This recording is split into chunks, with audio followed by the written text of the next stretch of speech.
So welcome to this final video on deploying WordPress. The two previous videos that you may or may not have seen, one was using the WordPress CLI and the other was setting up Docker in Windows. For my students at least, they need to try to get these technologies to work together in order to deploy into a production environment. This video represents the activity of me really doing that assessment piece and demonstrating two technologies or two deployment directions that I might go in. And you can find more. And I think when you look at this video, you may see a future that may be coming to cloud environments. And the use of Docker and Docker Compose, while isn't implemented in any cloud that I know of at the moment, I'm absolutely positive that it will in the coming months and years. So the first part of this video is a rehash of the wp-cli discussion that I had, I think it was a year ago, 6 months to a year ago, where I tried to provide some understanding for our WordPress developers to do things in a slightly different way. And that is to start using scripts for deployment, scripts for configuration, rather than actually clicking on OK buttons. And we end up saving a lot of time if we can put things into scripts. So the first thing I'm doing is really setting up my environment. So I want to get that WordPress CLI. I've already got Composer installed in this environment, and you too should have Composer. Composer is absolutely necessary if you're doing any PHP related development, and NPM if you're doing any JavaScript or Node.js type development. And every language and every platform generally has some kind of a dependency management system. So Composer installed the wp-cli, and now we're using that wp-cli to download WordPress, to configure WordPress, and 3, to back it up so that we can get it ready to go up onto the internet. So what I'm more or less done here is I've just downloaded the files that represent WordPress, and when I press control refresh, you'll see here that WordPress detects that it's completely unconfigured and gives you that configuration screen that 99% of us will go through. That is, set up our database, set up our site title, set up our admin username and password. All of that can be done through some kind of a deployment script. And again, this is a rehash of what was done in another video, but it's probably worth looking at again just to confirm a process. So in the first instance, we get the WordPress CLI to download the software. In the second instance, we get the WP CLI to configure our site. Before we can do that, we need a nice friendly database in order for us to write content into. So what you see here is using a different command line utility. That's the MySQL CLI. Again, most people will probably be aware of phpMyAdmin, which is a graphical interface. I often have troubles with it, especially with legacy WordPress sites that are very large, because you have a timeout, you have a object size, and if you've got a 10-year-old WordPress site, that database can get pretty big. So you end up needing to go to the console to do this, and what takes minutes, hours in a HTTP interface takes seconds on the command line. So it's faster, it's more reliable, and we can, most importantly, put it into a script and make this stuff happen automagically.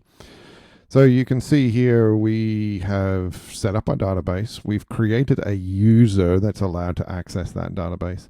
And this is a practice that all devs and all production experts would probably want to get into. And I think the production guys would probably want system generated passwords. So you can see here I've got a dev pass set up. That's not a very strong password.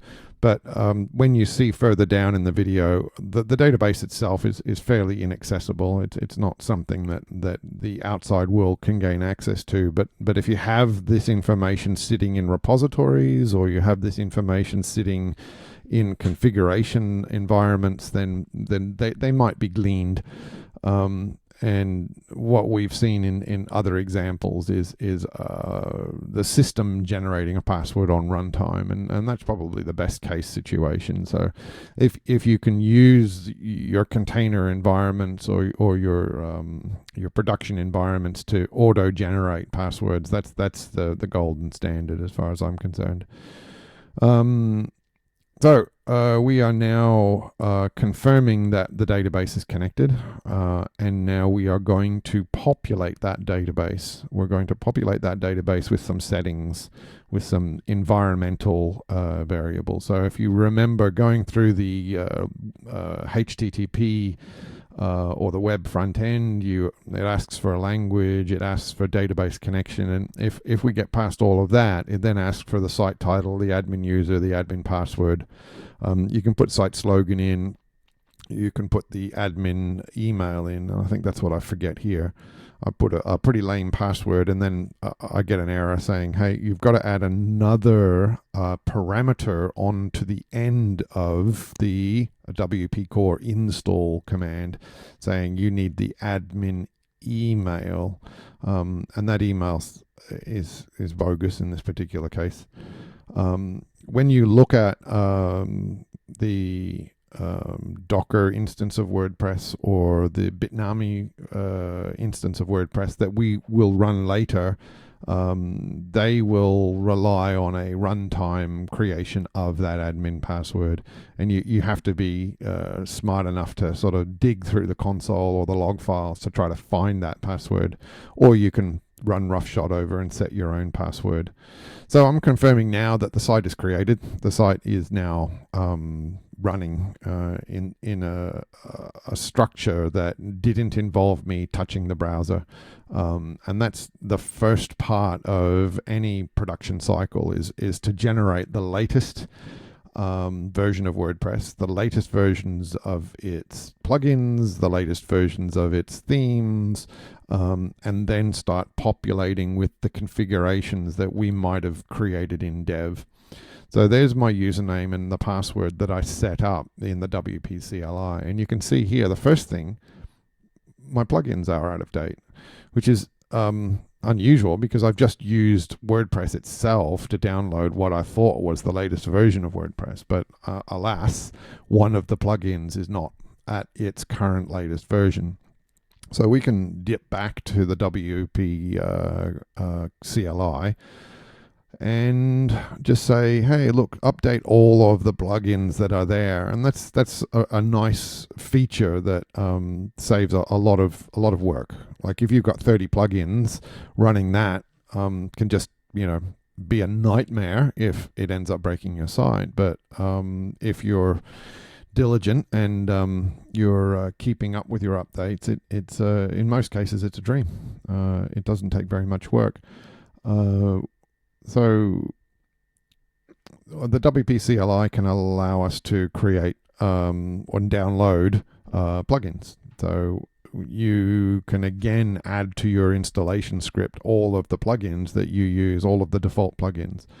So there's 6 plugins that Bitnami uses, and when we play with the lightsail version of Bitnami WordPress on AWS, there's probably 3 extra that AWS add into their version of WordPress. So you end up with 6 plugins straight off the bat that need maintaining or deleting, depending on how you like your WordPress set up. But in a lot of commercial environments that turn out maybe a site a week or a site a day or 3 sites a day, they'll have a process. They'll have a process of using something like multi-site WordPress, and they'll have a container management system for that multi-site WordPress, so that each iteration of their software gets 30 clients, and 30 clients sit in one container and be managed by one instance of WordPress. And when we instantiate these sites, we end up sort of pulling from some repository somewhere, some source where the devs have done their dev work, and production then pull into a production environment. So at this moment in time, we're in dev mode. We're on my local machine. We're using local host, and you are watching me essentially do dev stuff. Now, I'd probably spend more time actually inside WP admin, inside the dev tools, and really be fiddling around to make sure that the client is happy with both aesthetic and functionality. But for the sake of this demonstration, all I've done is I've installed the WooCommerce module, and that's gone and sort of put its tendrils into the WP admin console and starts pestering the admin to start filling out details about the shopping cart that's necessary. So what I'm doing here is I'm simulating a change to the way WordPress is running. And that is, I've changed the site URL. I've changed the site address. And this is the Achilles heel, as far as I'm concerned, of WordPress. In that every part of the database that stores pages, that stores blogs, that stores any configuration is got an absolute reference to http://localhost:8080. And when I switch over to 9090, things break, things fail, things don't operate the way they should, and we end up needing to do some functional changes to make that thing operate on its new idea or its new URL. And again, wp-cli to the rescue, because you can do essentially a grep search and replace across every string that's in the database. And I'm pretty sure the WP search replace dumps the database. It does its search replace with grep or sed or something like that, and then reanimates it. So it gives you a report, tells you all of the portions of the site that it changed in order for that to occur. And now the site is working correctly on port 9090 instead of port 8080. There's some cache problems, and normally you can say WP cache flush or cache clear. I can't quite remember what it is. But you can see here, I can ask the WP command line now, what is it? Cache flush? And this is the help. So we can delete the cache, we can replace the cache, or we can flush the cache. So in flushing the cache, what we're doing is making sure that there isn't any arbitrary objects that have performance issues, and that's things like the rewriting of URLs from post ID 6 to the title of the post. So a lot of those mod rewrite type things get redefined in another part of the database. So it's important, as far as I'm concerned, to do a flush of the cache before backup. A flush of the cache maybe before installation or update on the production environment, so that you're not ending up looking at sort of dead objects that weren't a part of the site to begin with. So I think what I want to do now is export the database and create a dump of it, because I'm going to need to think about how I can take this WordPress instance with its WooCommerce and its non-existent changes, I suppose, the admin username and password, so that we can create a container. And I'm going to create a container on my machine here, or in fact 2 containers. One container for the database, and one container for the WordPress. So I think you can do WP site export or DB export. There's sort of a couple ways of exporting, and one uses an XML file, and the other uses an SQL file. And from my reading, using SQL has less problems. I tried using the XML export and I had problems because the users on the production site weren't the same as the users on the dev site, and I had a little bit of a hassle because on the production site there's an account called user, USER, whereas I've in this environment created a user called admon.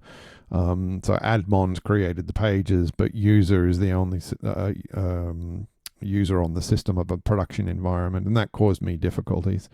So in the end, what I attempted to do was to just export DB and import DB. Hopefully you can learn from my failure. So what I'm doing here is I'm going to run a container management system called Docker, and you can think of Docker as another dependency management system, and it's a dependency management system for operating systems. So instead of PHP, instead of JavaScript, instead of Python, C#, we're talking about in this case Linux environments, and they allow us to create microservices. And what I'm doing here is I'm defining a microservice with WordPress 5 or above, running PHP 7.4 tree. So this system won't run WordPress 6 and it won't run PHP 7.5. So we're sort of locking ourselves into sort of a range of available legacies. And I've also pointed out that I want to take the WP content from this environment that I'm sitting in here that has a running copy of WordPress, and I want it to be inserted into the container that's running another version of WordPress on port 9090 in this case. The second service is the database and MariaDB 10 tree, and I've got a username and a password. Now, it also has a volume that I'm going to grab the dump that I took out of a WordPress DB export, and I'm going to take that SQL and I'm going to put it in a special spot of the MariaDB container such that when MariaDB stands itself up, it will import that database. Note that there's a different username. Note that there's a different password. Note that there's a different database name. We can substitute those for environment. Well, they are environment variables of the container, but we can substitute them from another file on our I was going to say repository, but I'd probably say our key store or our secrets. We don't end up pushing usernames and passwords into our repository. I'm doing this for, what's the word for it? What's my excuse? My excuse is this is a learning experience. So now that I've created the configuration file that contains the microservices that represent the database and the PHP server running WordPress, I'm standing up those two, and it's downloading the operating system. Now it's going to a repository on Dockerhub, and it's getting all of the components necessary to run an operating system inside my operating system. So we have this microservice, this tiny little instance of an operating system that only serves up PHP. It doesn't do anything else. And once this one's finished downloading and installing, so we're just there now, it moves on to the DB. Notice how quick this is. So this is like 10 times faster than the last one because it's using the same underlying pieces of operating system, but just grabbing the database portion. So it's essentially downloading 2 things rather than the 12 things from the previous. So we end up with probably about a gigabyte of information that is stored in a volume, that's stored in a place in our Docker registry, and it is just like a registry, GitHub registry. It stores an offline version and then creates an execution version. So what's happening here is MariaDB and WordPress 5 are starting up, and this is the console, the syslog that's being rendered as a result of standing up those 2 services. So I'll try to find a browser that's open and go to localhost 9090. So this is not on my dev environment. This is now inside a container. And it makes a lot of sense to do this, and probably makes a lot of sense to do dev here as well, and not actually have a PHP server in our computer, and not actually have a MySQL server in our computer, but have it in the containers, because the containers represent the production environment. The containers are as close to what you would see on the open internet. So when I'm logging in here, I'm logging into what they call in Docker terms an ephemeral instance. And that is, if I stop this, if I restart this, if I go to another computer, it will only be the settings that I made at the last time of compiling these containers. So what that means ultimately is that we need to have an up-to-date repository holding our current instance. A lot of companies, for example, will not use MariaDB container. They'll probably have something a little bit more permanent, and that is a real database server running on a real IP address that never gets switched off, and we can use as a part of our front end. So we just end up standing up a copy of WordPress. Now these are the two containers, 546 and 407 megabytes. So the WordPress instance is bigger than the MariaDB instance, but as I said, both of them add up to a non-trivial amount of space.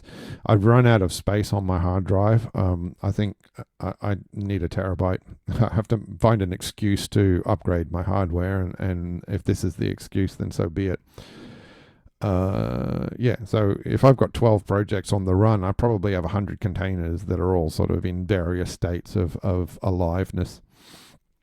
Okay, so here we are at the stage now where what I want to do is push up only the pieces of my my WordPress that are required to create my unique configurations. So the only unique configurations that we've done with this WordPress instance are created an admin password and added a WooCommerce plugin. Yay. So it's fairly trivial. So what I'll do, instead of inside the Docker instance, I'll go back to my dev and I will choose only the directories and the files that are absolutely necessary for reconstituting those changes. So none of the core is necessary. So things like the vendor folder, the WP admin, the WP includes are absolutely unnecessary. The only thing that I should be interested in saving will be the Docker Compose file, which represents the infrastructure. The README in this case, because what I want to do is I want to create a little link to play with Docker or play in Docker. It's a sort of a playground where we can run Docker instances in the cloud and practice this. That directory is wrong. I should have choose WP content, not WP includes, and you'll see me further in the video actually pick up the right directory. So I do apologize there. I've gone and included the wrong folder. But things haven't gone too badly, at least in standing up my containers on my local machine, because it's gone to the WP content folder and only the WP content folder. You'll see that in the Docker Compose .yaml file. And a YAML file is just a key value store. YAML, JSON, these are just ways in which we can put configurations in place, and we end up putting things like bash commands in YAML files, and they start to get quite complex after a while.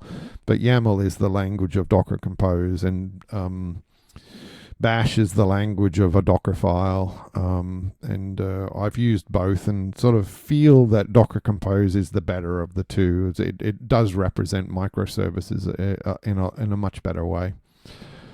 So what I'm doing here is I'm grabbing that sticker, that link that says play with Docker pwd, and I'm dropping it in my README file so that when it comes time to play with Docker, we can actually link the all important Docker compose.yaml file, because Play with Docker will look at that Docker compose and make use of that, and actually sort of start up a server in that instance. So what I'm doing here is I'm going to grab the actual file itself. So you can see here we're actually picking up the file that we need, and it's not sort of a file that's inside GitHub. It's GitHub rendering the file on its own, so that when Play with Docker needs that file, we can just give it to it. I've played with two of them, which is one run in Google Cloud or use Google Cloud Run, and the other one here is the Play with Docker. Both sort of represent two ideas. One, the Cloud Run is mashing as much into one container as possible. So I made a LAMP instances of a Docker container so that we could sort of push every PHP and MySQL into a single container. But as I point out, I think this Docker Compose is a little bit better, because we end up separating out our services into atomic elements and then having an internal network that allows them to communicate with each other. So the Dockerhub is a place on the internet. It is a repository. So its core remit basically is one, to be the source of the intellectual property that represents Docker, but it's also used as a GitHub for Docker images. So everything that I've pulled from Docker has been from Dockerhub, and just today they've announced there is a daily limit on the number of containers that you can download in the free tier. So obviously people are downloading petabytes a day from this service, and obviously they're having some money issues. And most of it would be from Azure and from AWS and Google Cloud and what have you. So I would feel that either these cloud providers need to sort of chip in to the repository, or start doing some more caching of objects better. So I'm in here and I'm doing exactly what I did inside my computer. I've got a terminal, I've got a virtual terminal, and the thing that's counting down in the top left-hand corner is my playtime. So I've got system resource, I've got memory and CPU and disk space given to me for a short period of time just to have a play. And you can see the ports that are open. Those ports represent the running software. So because I didn't install the WP includes right, I don't really have WP includes. So I'm getting a site with absolutely no CSS and no theme and no anything. So that's my bad for storing up into the repository completely the wrong folder. So when WordPress was made from the container, it's got a version of WordPress that's incomplete or incompletely installed. That's my bad. So we're getting towards the end of the video now. So the last thing that I want to do is I want to go to AWS, Amazon Web Services, and have a look at this thing called Lightsail. Now, all of the cloud providers do have a containerized system. So when you're using AWS or Google Cloud or Azure, you're using containers. You may not be using Docker Compose or writing Docker files, but you're definitely using the container management systems that have been developed by AWS. So I've got a container here, which I'm just going to get rid of. I'm going to start from scratch because I practiced this a couple of times just to make sure that we're golden. So Lightsail is a neat little place where we can create these containers that have partial implementations of a number of technologies. So WordPress, Drupal, Magento, GitLab, and even cPanel, which is interesting. So you can turn up a cPanel site. So run cPanel in the cloud as if it's not the cloud. this doesn't work, and I think it doesn't work because we're operating in root. So I wrote a script here that I've tested inside the terminal of the Bitnami instance of WordPress.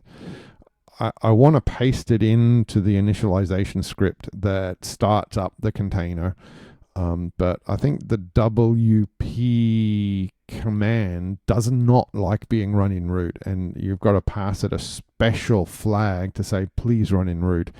So I think my script here is balking at this particular stage here, but I haven't found the log files that are generated on installation. Ask me whether I've looked for them. I haven't really, but I'm sure they're there. I'm sure you can find them if you really need to. But I'm just double checking every line of code that this script represents, and you know, it starts out by sort of installing Git, which isn't in the container, and ends up with me changing the URL from localhost 9090 to a URL that I know it will exist, and I've got my what do you call it, Namecheap open so that I can delegate to a portion of domain that I run to the IP address that will be allocated to this machine. So you can see down here 54, 252, 145, 185 is the IP address that I've been allocated to this container. I have to add that to my wp-cli. And I've got a TTL of 1 minute on DNS requests. So there's a lot of requests going to Karimba, but it just ensures that I'm always going to the right IP address every time I type in that URL. Takes a little while to spin up, and probably minutes. And there's a number of things there. I think the installation logs will be under the history menu if you're really interested in it. This is a quick discussion about where you find the admin password or the user password. Each time the container spins up, it will create a completely new user, a completely new password, and it's secure by default. So this is a quick discussion about what you need to do with this Bitnami instance of WordPress in AWS. So Google Cloud has Bitnami WordPress, and Azure has Bitnami WordPress. They all have them. It's just AWS has added a little bit of their secret sauce, and Google Cloud has added their little bit of secret sauce. I didn't work out in Google Cloud how to create an initialization script, so it might be something I can include in a command line instantiation. But this had the interactive feature of allowing me to pump in a startup script that will go to my repository, that will pull down the necessary bits and pieces, and then hopefully instantiate something with my username and my password and the module that I installed, which is the WooCommerce. So I should have given it enough time now, and let's see if we can't connect to the terminal. And it tells me logged in failed, which is always handy. I'll just refresh this Karimba, and the site is up. It's just sometimes it takes a little bit of time for the AWS infrastructure to listen to things that are going on. I do not know the password to this site, and the password to the site itself has been system generated. It's interesting, I got an error there, and I wonder whether the script partially executed. It does require a little bit of analyses, but what I'm going to do here is I'm going to run this script interactively. I'm going to grab the script from my local machine again, so just print out that Bitnami, highlight the entire script, and copy and paste inside the interactive environment here. And the reason I'm going to do that is because I probably still have some debugging of the script to do, and some testing of the script to do. Because each one of those steps involves a a different part of the Bitnami instance of WordPress, unique to Bitnami WordPress. So the htdocs folder is in a unique location. The fact that it doesn't have Git is unique. The fact that the wp-cli isn't complete. I had to install the WordPress importer feature into the WP plugin. So there were things that were missing that disabled me from sort of doing a complete action. And you only know this after some iteration of that script and running through over and over to make sure that your process is correct. So in this particular case, I am running the script and it should execute correctly, and I should have a running version of WordPress inside Lightsail. You could do this in any of the cloud providers. All of them have Bitnami, and your installation script will work fine. So ultimately, I've communicated to you two techniques for deployment. One using Docker Compose, and the other creating a custom script for a custom environment called Bitnami WordPress. So that's sort of more or less the end of the description of what we need to talk about. Hopefully this was helpful to you, and that you're going to be able to be successful in your endeavors in automating the process of having a dev and a production version of your WordPress.